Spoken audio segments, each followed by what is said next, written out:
Hi, this is Adam, a small town machine shop, and today we are going to invent a tool.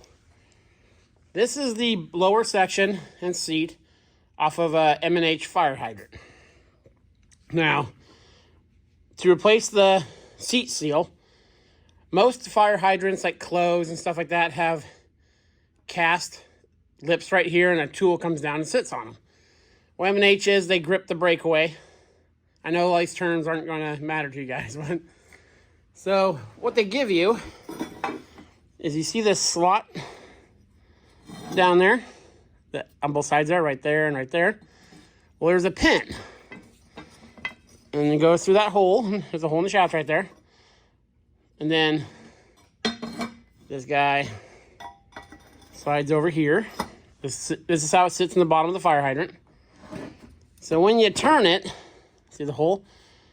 In that, when it's all tightened up, it twists in there, and that's how it reaches down and turns this and pulls the seat out, so you can take the guts out and do the seal.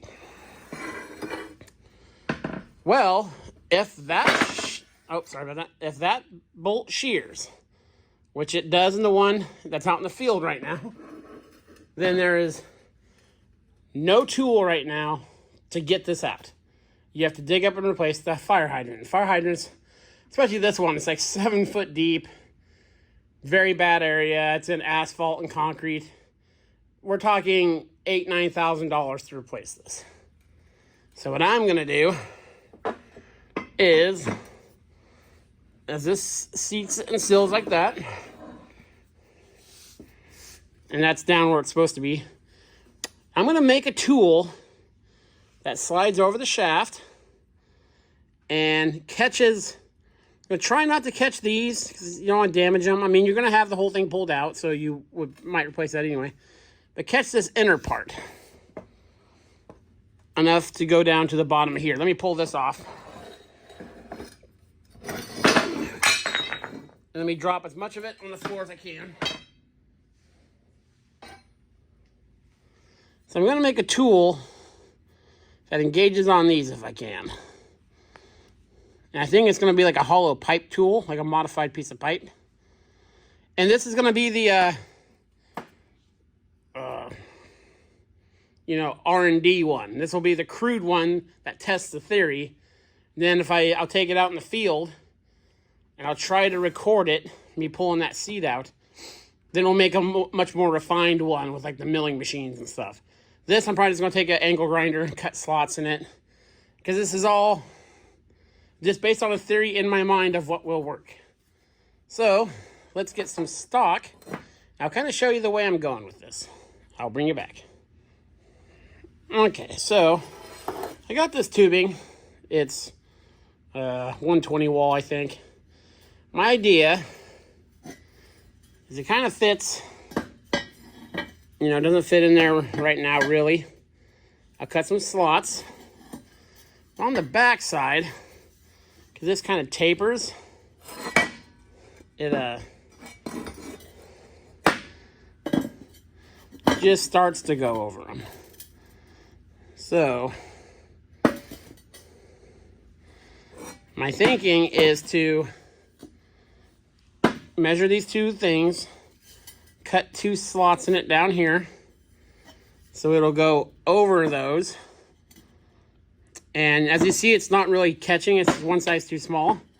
But then I'll weld on the outside here, and on the back, both places, another piece of tubing that matches this pipe size.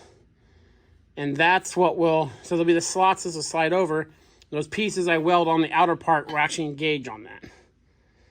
So that's the plan. So, and I have to make sure it goes over that too. So let's take this off. That's all we need. We don't need a shaft anymore. Take the seat off. Take this off.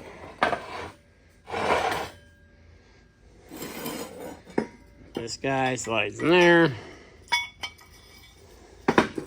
This is where they call them your leathers go. So it's a dry barrel hydrant, so when you close it, it drains. That's what seals it while it's open. So, and this guy sits on there. So this is the finished dimensions we need to work around. As you see, this won't fit over that. So that's why we have to cut the slots. It has to go down to about there. So, and it doesn't take a lot of pressure to turn these out usually. So, I think this size tubing will be fine because it will be reinforced on the outside. If need be, we can always weld more to it. And then for the actual tool, after we prove the theory of this, I might get a piece of stock and turn it on the lathe and everything and get it to fit, you know, like really, really dial it in there. But this is just to test the theory. Okay, let's get this over to the bandsaw and start some cutting.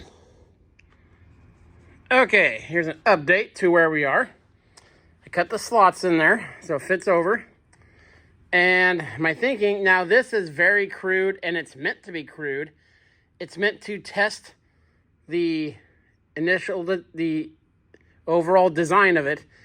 If this works, they want me to make them this tool is coming home with me when I'm done. They want me to make a legit machined and milled one out of thicker wall pipe and everything. I'm trying to make this in like 2 hours to go and get this part out so they can order parts for their hydrant. So, I'm going to do this fits over there now. Just like so. I cut these 4 and they fit in there. And we want to leave a little bit of slop because sometimes there's wear and stuff needs to get flattened out or the rubbers will hang over. So, and I'm going to clean all this up a little bit. So then I'm going to weld these to here. Just like this. There's no reason to bend them over. There's plenty of engagement. As you see, there's no way that's going to slip by. And I'm going to cut it off here and make a ring to weld like a 4-inch pipe all the way up. Again, this is crude, and that's they need this out of there today. So let me get this welded up. Actually, I'll take this to the bandsaw first, cut this off, get these welded in. You know, I'll weld the ends really good right there. And this is just a flat bar I had on hand. So this is what happens with through the door work. Okay, let me get that cut and I will bring you back. Okay, so we're getting there. I had a design change. So this is the handle, as it were. It's way too heavy. It's made out of Schedule 40 4-inch pipe. Here's the thing that's going to go over those ears. And then I'm going to take this metal. I wanted more contact with this. Some of these I've been on, it will take 2 guys with a rock bar.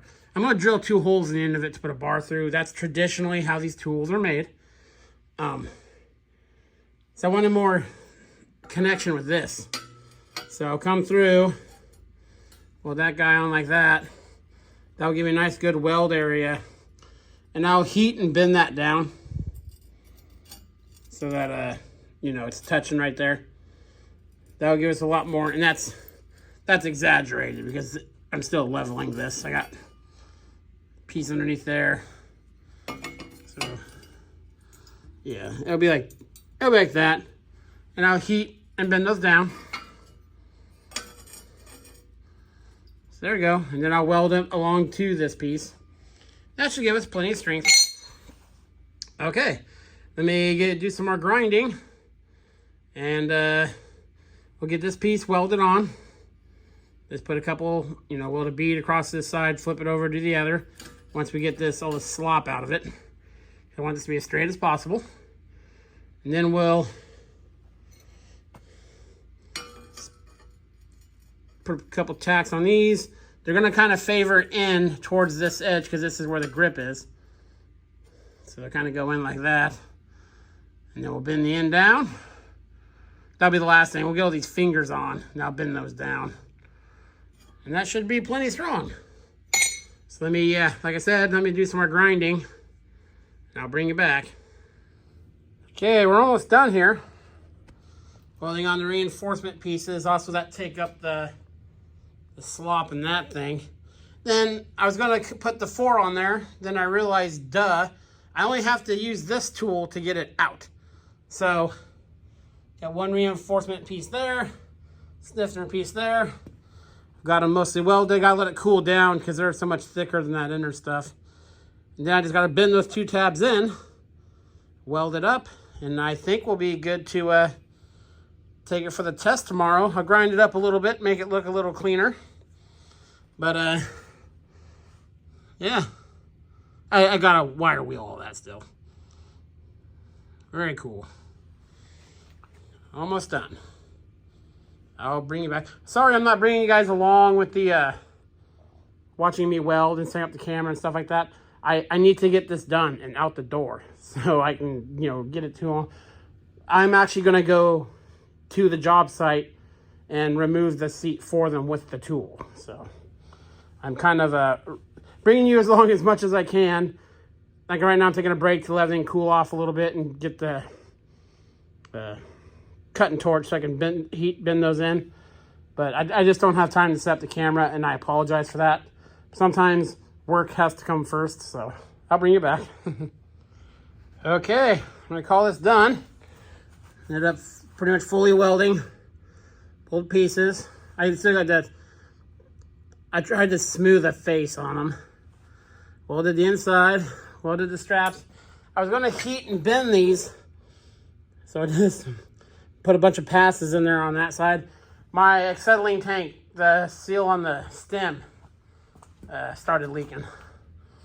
But that is plenty sufficient for what it's got to do. It's got to go down a hole and turn one thing out. So all told, it's probably took me 3 hours to make. I'm going to try to film me on the job site, but there's going to be people there.